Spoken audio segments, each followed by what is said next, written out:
At 700 on July 19, 1945, Commander Marcus Brennan pressed his eye against the periscope of USS Barracuda. Through the lens, he watched a Japanese supply train snake along the Karafuto coastline.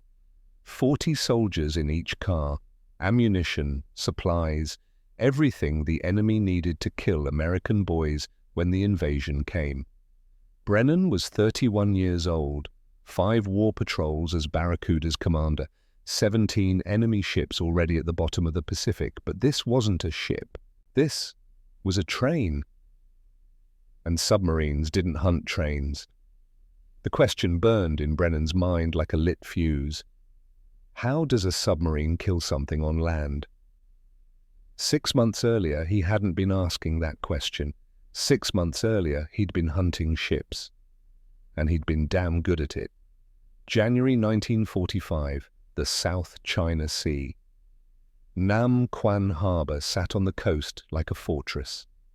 30 merchant ships anchored inside, protected by minefields on both sides, Japanese destroyers patrolling the entrance. The water so shallow that if Barracuda tried to dive, she'd hit bottom before she could hide. The brass in Pearl Harbor called it impenetrable.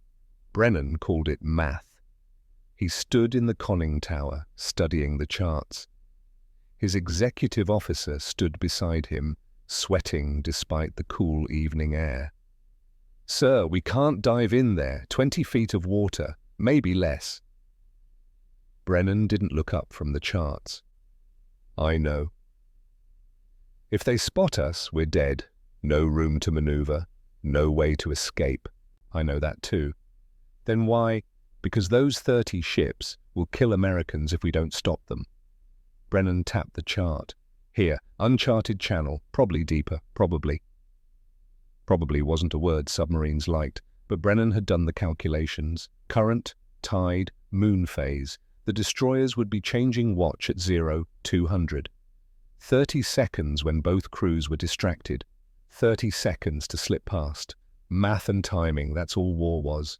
At 0145, Barracuda surfaced 3 miles from the harbor entrance. The diesel engines rumbled to life. Full speed ahead, straight at the minefields. The crew was silent. Every man knew what they were doing. Every man knew the odds. Brennan stood on the bridge, binoculars up, counting seconds. The destroyer passed ahead, right on schedule. "All ahead full," Barracuda surged forward. Through the minefield, past the destroyer, into the harbor, 20 feet of water. Brennan could see the bottom through the clear tropical sea. "Fire control, 6 torpedoes, spread pattern." The first 6 shots rippled out. Perfect spacing, 3 seconds between each launch. Explosions bloomed across the anchorage. Ships erupted in flames. Secondary explosions as fuel and ammunition cooked off. The Japanese destroyers wheeled around, hunting for the submarine that had just gutted their convoy. 4 more torpedoes, same pattern. 4 more shots. 4 more hits. The destroyers were closing now, searchlights sweeping the water. "Helm, hard to port. All ahead, flank." Barracuda turned. Engines screaming, racing for the channel, for deep water, for survival. Depth charges started falling. The ocean heaved, the submarine shuddered, metal groaned. But Brennan had calculated the escape route the same way he'd calculated the approach. Current with them now, tide pulling them towards safety. The uncharted channel was exactly where he'd predicted. Deeper water. Room to maneuver.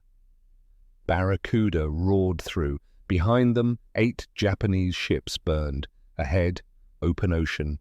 0 American casualties. Pearl Harbor called it the most audacious submarine attack of the war. The president called it worthy of the Medal of Honor.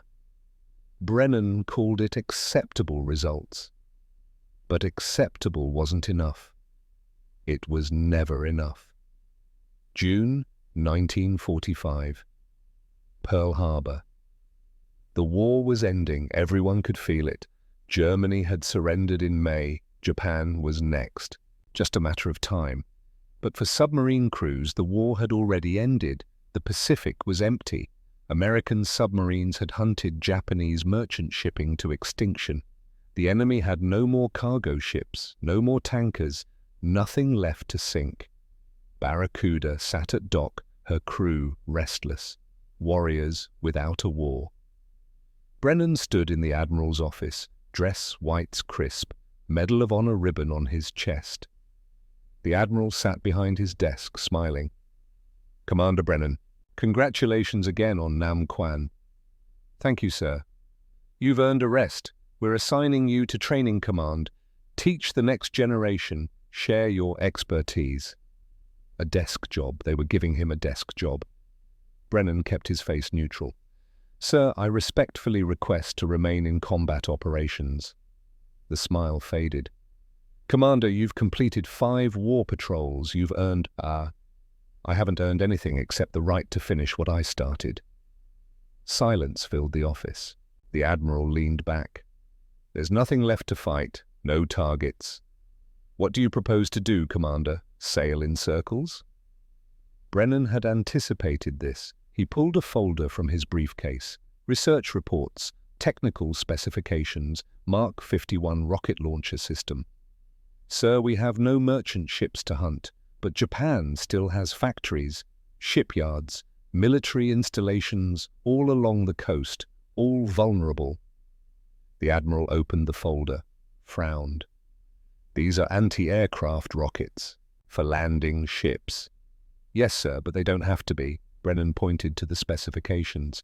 5-inch rockets, 10 pounds of high explosive each, 3-mile range, mount 1 launcher on a submarine's forward deck. You've got a mobile artillery platform. That's insane. That's innovation, sir. The Admiral studied the papers, studied Brennan. The Medal of Honor ribbon between them seemed to glow.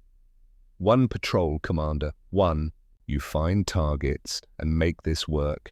You can stay in combat operations. You fail, you take the desk. Deal? Deal?" Brennan walked out of that office with orders to visit the Navy's research and development facility. The scientists there thought he was crazy too. "Commander, the recoil will crack your hull." Brennan had already done the math. "Not if we mount it here," he pointed to the forward deck. "Distribute the stress across these support beams. Fire in sequence, not simultaneously. The submarine can handle it." "But why would you even want—" "Because the enemy is still fighting, and submarines hunt the enemy, wherever they hide." 3 days of calculations, weight distribution, firing angles, stress points. The scientists ran the numbers, grudgingly admitted it might work. Might. On June 8, 1945, USS Barracuda departed Pearl Harbor with a Mark 51 rocket launcher bolted to her forward deck, 72 rockets in the magazine, a crew that trusted their commander's math more than the scientists' doubts. They were the only rocket-launching submarine in the United States Navy, and Brennan intended to prove the concept. The first test came on June 20th. Barracuda reached the waters north of Hokkaido, Japanese home islands, enemy territory. Brennan spent 2 days studying the coastline through the periscope, mapping factories, noting defensive positions, calculating ranges. June 22nd, 02:30 hours. Barracuda surfaced 3 miles off the town of Shari. Population 20,000, a factory district producing supplies for the Japanese military. The submarine turned broadside to shore. The rocket launcher angled toward the target. Brennan stood on the bridge, binoculars up, calculating wind speed, humidity, temperature, every variable that could affect the rocket's trajectory. "Fire control, ready?" "Ready, sir." "Fire." 12 rockets ripple-fired in 5 seconds. They screamed through the darkness, bright orange trails against the black sky. Then impact. Explosions erupted across Shari's waterfront. Buildings collapsed. Fires spread. The factory district lighting up like a bonfire. "Dive. Make your depth 60 feet. Silent running." Barracuda slipped beneath the surface and disappeared before the Japanese could respond. It was the first time in history a submarine had launched rockets against a shore target, and it worked perfectly. Over the next 3 weeks, Barracuda fired 60 more rockets at factory towns along the Hokkaido and Karafuto coasts. Shikuka, Kashiho, Shiritori, Japan's largest paper mill destroyed, a leather tanning factory that made pilot uniforms burning, small shipyards reduced to wreckage. Brennan refined his tactics with each attack: approach angle, firing sequence, escape route. Every mission brought new data, new improvements. The Japanese knew a submarine was attacking. They didn't know which one. They didn't know where it would strike next.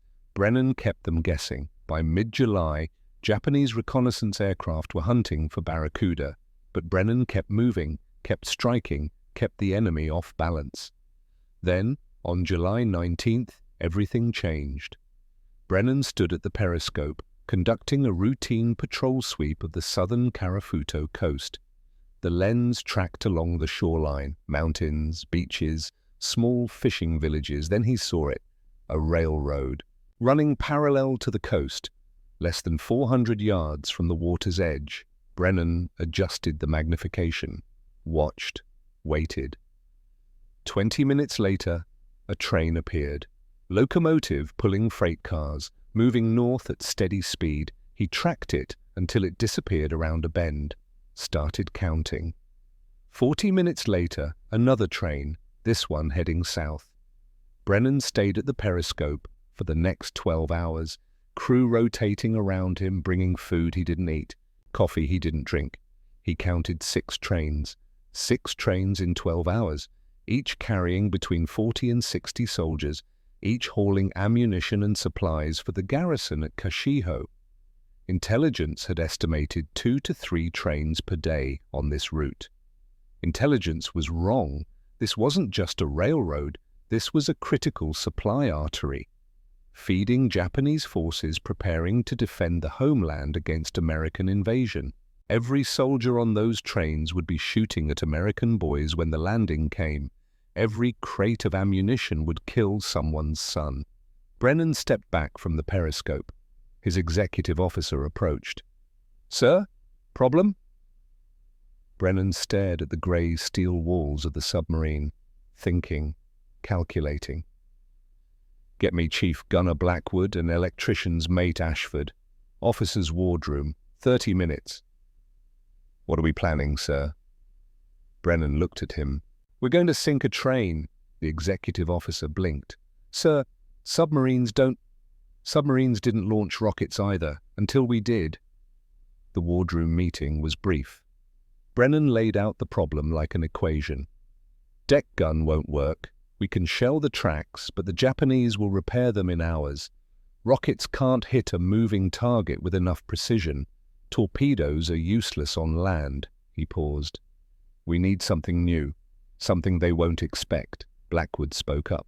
"Sir, what if we put something on the tracks, let the train destroy itself?" Brennan turned to him. "Explain." "Pressure-activated explosive, bury it under the rails. Weight of the locomotive triggers the detonation. Train does our work for us." Silence in the wardroom. Brennan started calculating. Japanese locomotives weighed between 60 and 80 tons. That weight distributed across the wheels would depress the rail by approximately 1/4 to 1/2 an inch, enough to close a pressure switch, complete an electrical circuit. "Ashford, can you build a pressure-activated trigger?" The electrician's mate nodded slowly. "Yes, sir. Micro switch, wire it to batteries and a charge. When the rail depresses, circuit completes, charge detonates." "How big a charge?" "For a locomotive, scuttling charge should do it. 55 pounds of high explosive." Brennan looked at the faces around the table. "This has never been done before. We'll need a shore party, men going onto enemy territory, planting the device, getting back to the submarine before dawn." No one spoke. Then Blackwood said, "Sir, with respect, every man on this boat will volunteer. I know, that's why I'm being selective about who goes." Brennan stood. The meeting was over. Blackwood, Ashford, start designing the device. I want it tested and ready in 48 hours. Everyone else, start thinking about how we get 8 men onto a hostile beach and back without being killed. They filed out. Brennan stayed in the wardroom staring at the charts on the table, the railroad marked in pencil, the patrol schedule showing 5 days remaining, 5 days to plan the impossible, 5 days to change submarine warfare forever. He picked up the pencil and started calculating approach angles, math and timing. That's all war was. But this time, the math had to be perfect, because this time, Brennan was sending men onto enemy soil, into the teeth of Japanese defenses with no backup and no escape route if things went wrong. This time, acceptable wasn't enough. This time, it had to be flawless. July 22nd, evening. The forward torpedo room of USS Barracuda. Commander Brennan stood at the workbench, chalk in hand, sketching on a piece of slate. Chief Gunner Silas Blackwood and electrician's mate Theodore Ashford watched as the diagram took shape. A pressure switch, 3 dry cell batteries wired in series, the 55-pound scuttling charge, all connected in a circuit that would complete when a locomotive's weight pressed down on the rails. Here, Brennan tapped the chalk against the switch. This is the critical point. Needs to close when the rail depresses a 1/4 inch, not before, not after, exactly a 1/4 inch. Ashford leaned closer, studying the diagram. He was 24 years old, quiet, methodical, the kind of man who understood electricity the way other men understood language. Sir, if the switch is too sensitive, track vibration could trigger it prematurely. Train passes the day before, maybe the day after. Wrong train, wrong time. Can you calibrate it precisely? Yes, sir, but I'll need to test it multiple times. Brennan nodded. You've got 36 hours, make it work. The 2 men worked through the night. Brennan returned to his cabin, but sleep didn't come. He lay on his bunk, staring at the steel ceiling, running calculations in his mind. Locomotive weight, rail depression, electrical resistance, detonation timing. Every variable had to align perfectly. At 0400, Ashford appeared at his door, exhausted, but there was something in his eyes. Sir, it's ready. Want to test it? They assembled the device on the torpedo room floor. The scuttling charge replaced with a light bulb for testing. Weights stacked to simulate a locomotive's pressure. Ashford made the final connection. Nothing happened. He added more weight. Still nothing. More weight, gradually increasing, simulating the exact pressure of a 60-ton locomotive bearing down on a single rail. The light bulb flickered, then blazed bright. Perfect. Brennan watched the light, watched Ashford's face. The electrician was grinning like a kid on Christmas morning. It works, sir. It actually works. Good. Now we need to make it survive. Water, mud, cold, Japanese boots walking over it.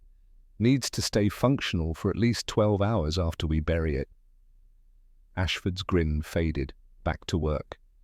By noon on July 23rd, they had the waterproofing solution. Ashford had suggested using a pickle jar, glass, watertight seal, big enough to hold the batteries and switch assembly.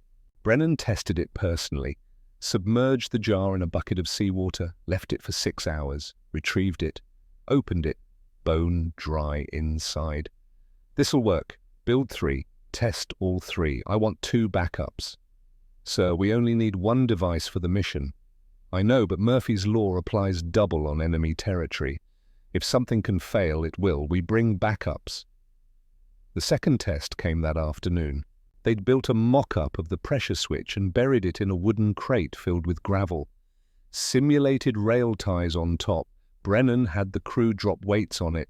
60 pounds, 80 pounds, 120 pounds. The first switch failed.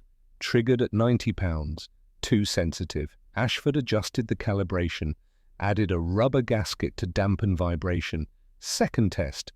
Perfect trigger at exactly the right pressure point. Brennan stood over the crate. Gentlemen, we have our weapon. Now we need our warriors. The crew assembled in the mess hall, 80 men, every sailor aboard Barracuda. Brennan stood at the front, arms crossed. "I need volunteers for a shore mission. Enemy territory, hostile terrain. You'll be planting an explosive device on a Japanese railroad and extracting before dawn. If you're caught, there's no cavalry coming, no rescue. You'll be on your own." 80 hands went up, every single one. Brennan had expected this. Submariners were a different breed. They volunteered for a service where one mistake meant drowning in a steel coffin. Shore raids didn't scare them, but Brennan couldn't take them all. Criteria: unmarried men only. I won't create widows. Physical fitness and swimming ability. You'll be paddling through surf. Might need to swim if the rafts capsize. Preference given to former Boy Scouts. Navigation and emergency protocols matter when you're separated in the dark. Hands started dropping. Married men, older sailors, those who couldn't swim well. Still too many volunteers. Brennan walked among them, evaluating, calculating. He needed 8 men, the right mix of skills and temperament. "Lieutenant Castellano," the officer stepped forward.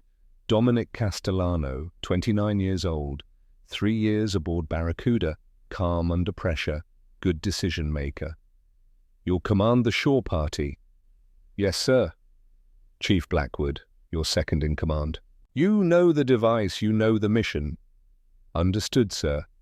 "Ashford, you built it, you plant it." The electrician nodded. Brennan continued selecting. Nathaniel Cross, signalman, sharp eyes. Emmett Braddock, ship's cook, former boxer, strong as an ox. Garrett Flynn, torpedo man, steady hands. Levi Drummond and Isaiah Merrick, motor machinists. Both could fix anything mechanical in the dark. 8 men. Brennan faced them. "You leave at midnight tomorrow. Lieutenant Castellano commands on shore. I command the boat. Your objective is simple. Plant the device. Get back to the submarine. 90 minutes maximum from launch to recovery. Not 1 second more." Castellano spoke up. "Sir, what if we're compromised? What if we can't make the timeline?" "Then I come get you. One way or another, you're coming home." The men exchanged glances. Their commander meant it. "Dismissed. Get your gear ready. Sleep if you can. We execute tomorrow night." They filed out. Blackwood lingered behind. "Sir, about the device, what if, It'll work, Chief. You and Ashford built it right." "Yes, sir, but I was thinking about the escape. If the Japanese respond quickly, searchlights, patrol boats, we might not have time to get the men aboard and dive." Brennan had already calculated that scenario. "We'll have time, because I'm not diving until everyone's aboard. All 8 come back, or nobody does." Blackwood nodded slowly. "Understood, sir." 24 hours passed, then 48, then 72. The weather refused to cooperate. Brennan needed cloud cover.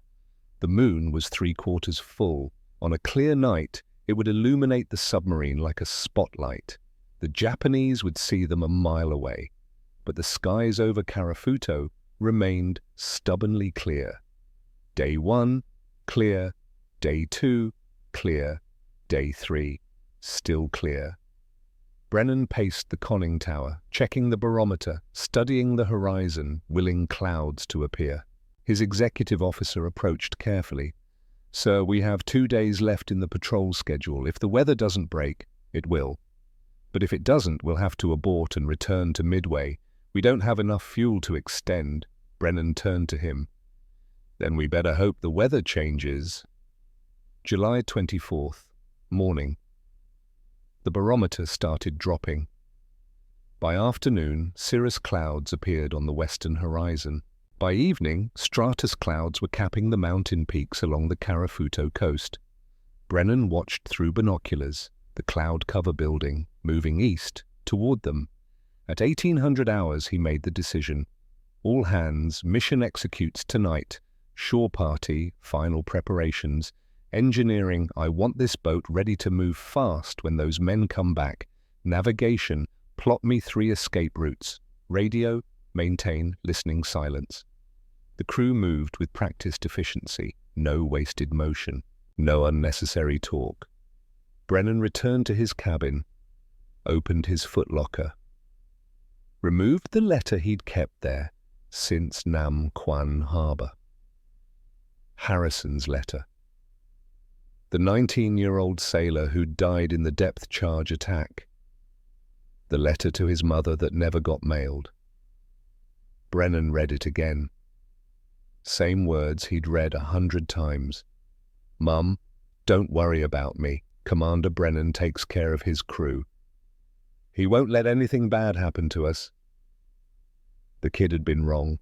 Brennan couldn't stop the depth charges, couldn't save him, but he could damn sure bring these 8 men home. He folded the letter, put it back in the locker, locked it. Then he went to find his shore party. 2,300 hours, July 24th, 1945. Barracuda approached the Karafuto coastline on electric motors, silent running, the diesel engines shut down to eliminate noise. Brennan stood in the conning tower, periscope up, scanning the shore. No lights visible on the beach. No signs of patrol activity. The cloud cover held. Darkness blanketed the water. Perfect conditions. Depth? 38 feet, sir. 38 feet. If Japanese patrol boats appeared, Barracuda would have maybe 90 seconds to crash dive, and she'd probably hit bottom before fully submerging. Brennan was betting everything on surprise and darkness. Range to shore? 950 yards, sir. Close enough. Any closer and the surf noise would mask their approach. All stop. Prepare to surface. The submarine leveled off. Ballast adjusted. Then she rose. The conning tower broke through. Then the deck. Brennan climbed topside. The 8 men of the shore party were already there, dressed in dark clothing. 2 rubber rafts ready to deploy. He moved among them, checking equipment. Waterproof flashlights, pistols. The pickle jar containing the explosive device wrapped in canvas and secured in Ashford's pack. Castellano approached. "Sir, we're ready." Brennan pulled him aside, spoke quietly. "You have 90 minutes from the moment those rafts hit the water. At 91 minutes, I'm diving this boat whether you're aboard or not, understand?" It was a lie. Brennan wouldn't leave them, but Castellano needed to believe the timeline was absolute. "Understood, sir?" "Good. The device goes under the western rail. Ashford knows the exact placement. Don't rush the wiring. Rushed work gets people killed, but don't waste time either. You see a Japanese patrol, you abort and return to the submarine. The mission isn't worth losing 8 men. Another lie. The mission was absolutely worth the risk, but the men needed to know their lives mattered more than the objective. "Yes, sir." Brennan checked his watch. 0005 hours. July 25th now. "Launch when ready, Lieutenant." The rafts went over the side, splashed into the black water. The 8 men followed, climbed aboard, pushed off from Barracuda's hull. Brennan watched them disappear into the darkness. No lights, no sound except the whisper of paddles dipping into water. Then they were gone. He descended into the conning tower, returned to the periscope, waiting. This was the worst part. Not the combat, not the depth charges, the waiting, sending men into danger and being unable to help them. He tracked the rafts for the first 10 minutes. Dark shapes against darker water, then lost visual contact as they approached the beach. The executive officer stood nearby. "Sir, should I—" "No. Maintain silence. We wait." 25 minutes. The rafts should be landing now. 30 minutes. The team should be moving inland. Brennan's hands gripped the periscope handles, knuckles white. 40 minutes. The watch officer called down from the bridge. "Sir, train approaching from the north." Brennan swung the periscope, tracked along the railroad. There, a locomotive, no headlight, running under complete blackout protocols. Pulling freight cars, he counted. 15 cars, moving at approximately 40 miles per hour. The train passed the section where his men would be working, or should be working. Brennan had no way to know their exact position. He checked his watch, 00:43 hours, 38 minutes since launch. The shore party had 52 minutes remaining. 50 minutes. 45. At 0115, the watch officer called down again. "Sir, second train, approaching from the south." Brennan found it in the periscope. Another locomotive, another freight train, this one heading north.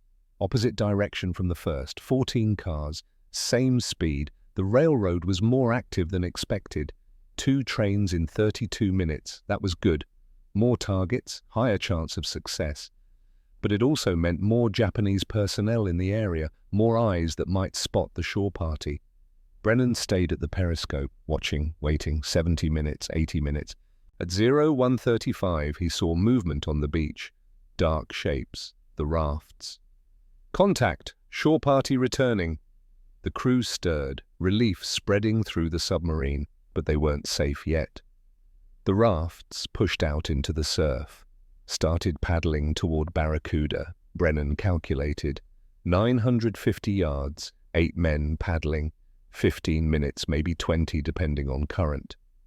He checked the time. 0136 hours. They'd been ashore for 91 minutes, 1 minute over the deadline. But they were coming back. All 8 of them. Then Brennan saw it. Through the periscope, on the railroad, another train, approaching from the north, moving fast. "Contact! Train approaching the target zone." The executive officer moved to his side. "Sir, should we—" "Get on the horn. Tell those men to paddle faster." The watch officer grabbed the megaphone, leaned over the bridge rail. "Shore party! Train approaching! Paddle faster!" The rafts were 600 yards out. Brennan could see them clearly now, the men driving their paddles into the water, racing against a locomotive they couldn't see yet. But Brennan could see it. The train was perhaps a mile north of the buried explosive. At 40 miles per hour, that gave them 90 seconds. The rafts were still 400 yards from the submarine. The math didn't work. Brennan made a decision. Helm, ahead slow, closed the distance to 300 yards from shore. "Sir, that puts us in—" "I know where it puts us. Do it." Barracuda moved forward, closer to shore, closer to the shallow water that could trap them if they needed to dive. The range counter clicked down. 800 yards, 700, 600. The rafts were 300 yards out now. The submarine moving to meet them. The train was half a mile from the device. 45 seconds. 200 yards, 30 seconds. 100 yards, 15 seconds. The rafts reached Barracuda. Men scrambled up the wet hull, hands reaching down to pull them aboard. Castellano came up first, then Blackwood, then the others. Ashford was last. He climbed over the rail, still clutching the canvas-wrapped pack. Empty now, the device planted. "All aboard!" Brennan didn't wait for confirmation. "All ahead full! Turn us away from shore!" The diesel engines roared to life. Barracuda surged forward, accelerating, turning. The train was 10 seconds from the device. 5 seconds. Then the night exploded. The explosion was visible from 700 yards offshore. Brennan stood at the periscope, eye pressed to the lens, watching the fireball erupt along the railroad embankment. For a fraction of a second, night became day. Orange and white, heat and fury. The physics of destruction made visible. The locomotive's boiler ruptured instantly. 55 pounds of high explosive detonating directly beneath 68 tons of steel and superheated steam. The boiler split into 3 sections. Metal fragments shot upward in a fountain of burning debris, pieces of the engine tumbling end over end, 200 feet into the air before gravity reclaimed them. The locomotive itself simply ceased to exist as a coherent object. Drive wheels separated from the chassis. The smokestack and cab section were hurled forward, cartwheeling down the embankment toward the beach. Then the freight cars arrived, the The first car slammed into the wreckage at full speed. No time to brake, no warning, just impact. The wooden frame accordioned, telescoped into itself, splintered into kindling. The second car climbed up and over the first, physics and momentum carrying it skyward before it crashed down sideways, rolling, disintegrating. The third car jackknifed, flew off the embankment, tumbled down the slope in a cloud of dirt and debris. Cars 4 through 16 piled into the growing mass of twisted metal and shattered wood, each collision adding to the chaos, each impact sending more wreckage into the air. Then the secondary explosion started, ammunition in several cars cooking off, sharp cracks punctuating the deeper roar of the initial blast. The sound reached Barracuda as rolling thunder, echoing off the coastal mountains, a sound that would carry for miles. Brennan stepped back from the periscope, his face expressionless, but his hands were steady on the handles. "Officer of the deck, get every man topside who isn't essential to operations." "Sir?" They earned the right to see this.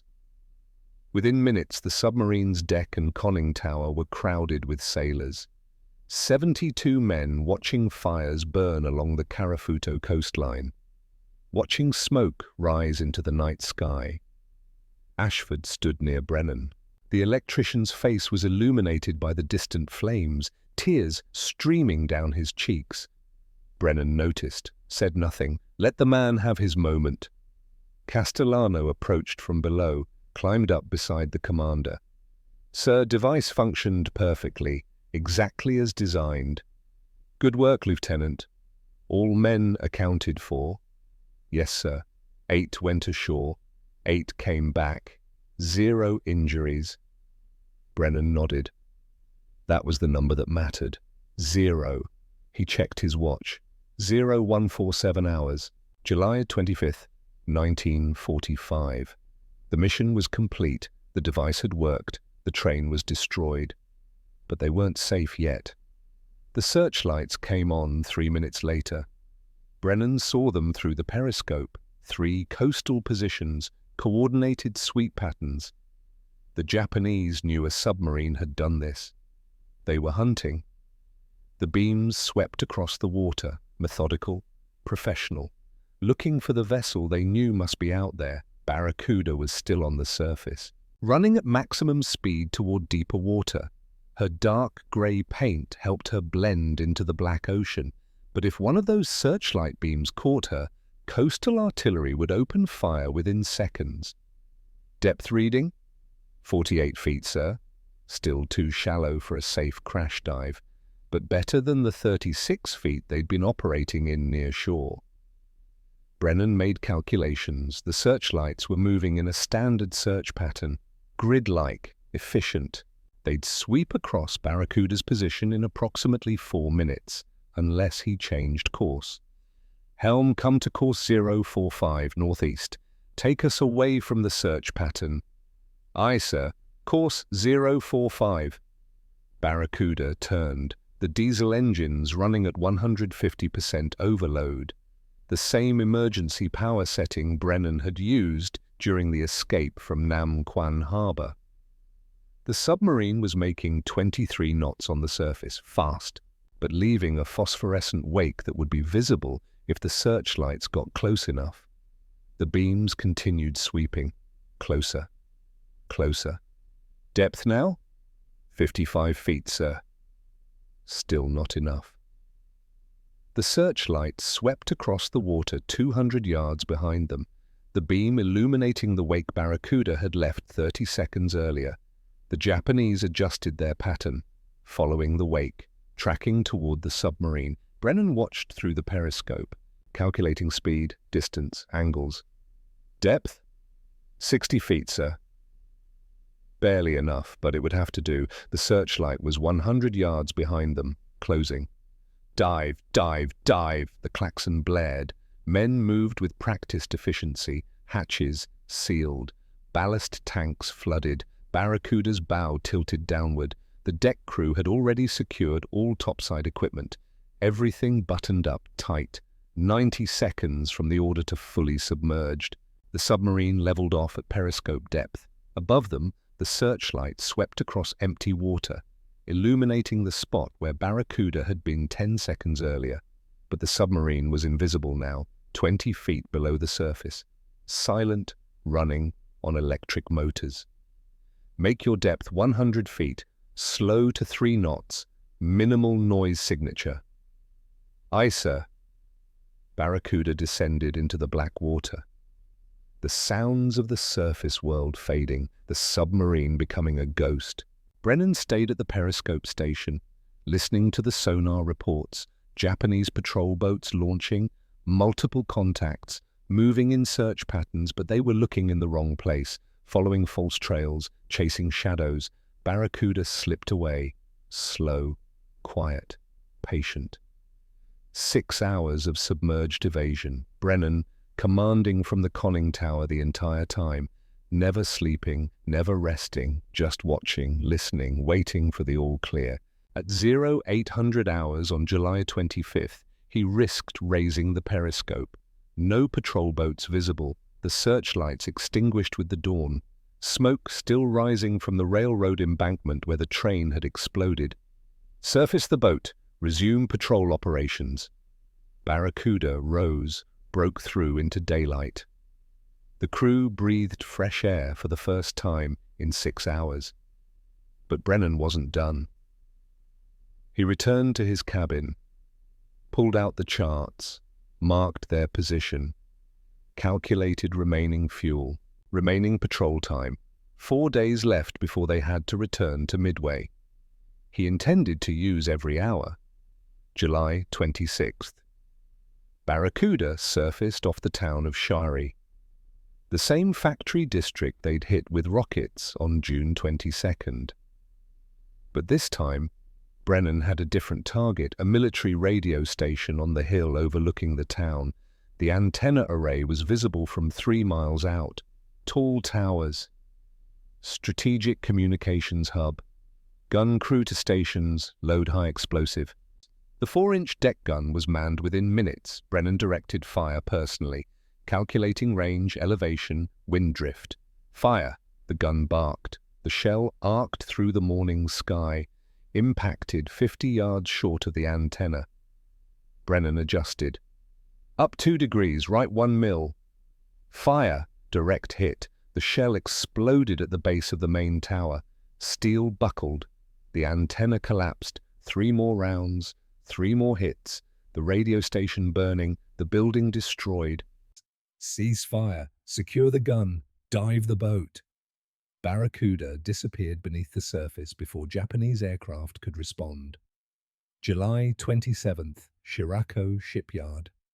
Brennan spent 2 hours at the periscope, studying the facility, 2 wooden coastal freighters under construction, nearly complete, ready to launch within weeks. They would never launch. Barracuda surfaced at 0400. Darkness providing cover. The rocket launcher trained on the shipyard. Brennan calculated the targeting solution. Range. Angle. Trajectory. Fire sequence. 12 rockets screamed across the water, impacted along the shipyard docks. The wooden ships erupted in flames. Structures collapsed. Secondary explosions as fuel and materials ignited. The shipyard was gone. July 28th, Kyo Island Garrison, the last target. A military installation on a small island north of Hokkaido. Barracks, supply depot, coastal defense guns. Brennan fired his final 12 rockets, the last of the 72 he'd loaded at Pearl Harbor. All 12 found their targets. The garrison burned. That's it. We're Winchester on rockets. Set course for Midway. The executive officer looked relieved. Sir, might I say this was one hell of a patrol? Brennan allowed himself a small smile. It was acceptable, number one, just acceptable. But they both knew the truth. This patrol had changed everything. August 2nd, 1945, Midway Island. The crew assembled on deck in dress uniforms, Barracuda's battle flag held by 8 men, the same 8 who'd gone ashore on Karafuto. The The flag was unlike any other in the United States Navy. 17 patches representing ships sunk, symbols for the Presidential Unit citations and Navy Unit commendation, rocket and gun symbols denoting shore bombardments, and at the bottom center, a Japanese locomotive, the only submarine in history to sink a train. Admiral Chester Nimitz came personally to greet them, 4 stars on his collar, commander of the Pacific Fleet, the man who'd orchestrated the island-hopping campaign that was bringing America to Japan's doorstep. He stood on the dock as Barracuda tied up, waiting. Brennan was first down the gangway. He saluted. The Admiral returned it. "Commander Brennan, walk with me." They moved away from the crew. Nimitz's hands clasped behind his back, the posture of a man carrying the weight of an entire ocean war. "Your patrol report makes for interesting reading, Commander." "Yes, sir. 17 ships sunk, multiple shore bombardments, a train destroyed by a shore party you personally directed, 0 casualties among your crew." "That's correct, sir." Nimitz stopped walking, turned to face him. "This is the most audacious patrol in the history of submarine warfare." "Thank you, sir." "That wasn't a compliment, Commander. That was an observation." The Admiral paused. "You violated doctrine. You risked your vessel in shallow water. You conducted an amphibious operation without authorization from Fleet Command. You engaged in activities that submarines are neither designed nor trained for." Brennan said nothing, let the Admiral finish. "And you proved that everything we thought we knew about submarine warfare was too limited." Nimitz smiled. "Well done, Commander. Very well done indeed." The tension broke. "Sir, I had good men. They made it possible." "You had good men because you trained them, you led them, you brought them home." Nimitz gestured toward the flag. "That locomotive symbol is going to be legendary. The only submarine to sink a train. You know what that represents?" "A successful mission, sir." "No, Commander, it represents the future. Submarines launching missiles at shore targets, special operations insertions, power projection from the sea. You just showed us what's possible. The Navy will be studying this patrol for decades." Brennan felt the weight of those words. He'd been focused on the mission, on the tactics, on bringing his men home. He hadn't thought about the larger implications. "Sir, about the violations of doctrine. You're receiving your 4th Navy Cross, Commander. The citation specifically mentions the train attack and the rocket bombardments. I don't think anyone's going to court-martial you." They walked back toward the submarine, the crew still on deck, still holding the flag. "Commander, one question. The 0 casualties, 5 war patrols, 80 men under your command, combat in the Atlantic and Pacific, depth charges, shallow water, enemy fire, not a single Purple Heart awarded. How?" Brennan considered the question, thought about Harrison's letter in his footlocker, the 19-year-old kid who'd believed his commander would keep him safe. "Sir, I calculate the risks. I plan for every contingency. I train my crew until doctrine becomes instinct. And I never forget that every man aboard is someone's son, someone's brother, someone's whole world." Nimitz nodded slowly. "That's leadership, Commander. That's the difference between commanding a vessel and commanding warriors." 6 days later, the atomic bomb fell on Hiroshima. 9 days after that, Japan surrendered. The war was over, Barracuda's combat career complete. The Joint Army-Navy Assessment Committee reviewed Brennan's claims after the war. They confirmed every kill. 17 ships totaling 96,628 tons. The escort carrier Unyo, 22,500 tons, sunk in the South China Sea. But the numbers didn't capture the full scope. The train had forced Japanese military planners to divert thousands of troops to railroad defense. Guards increased, patrols expanded, engineering units assigned to inspect tracks daily. Those resources came from somewhere else. Troops who might have reinforced defensive positions, equipment that might have been used against American invasion forces. The psychological effect was equally significant. If American submarines could strike inland targets with impunity, nowhere was safe. The rocket attacks had similar effects. Coastal factories and military installations were no longer protected by distance from the ocean. A submarine could surface 3 miles offshore and destroy targets that previously required air raids. The innovation cascade that followed was predictable. Brennan's rockets led to the Regulus cruise missile program in the 1950s. Regulus led to Polaris ballistic missiles in the 1960s. Polaris led to Trident submarines carrying enough nuclear firepower to destroy entire nations. In 1950, Commander Brennan testified before Congress about submarine missile systems. His recommendations shaped naval strategy for the next 70 years. USS Barracuda herself had a less glorious fate. Decommissioned in May 1947, recommissioned in 1951 for training duties, decommissioned again in February 1954. That same year, she underwent guppy conversion and was loaned to the Italian Navy. They renamed her Enrico Tazzoli.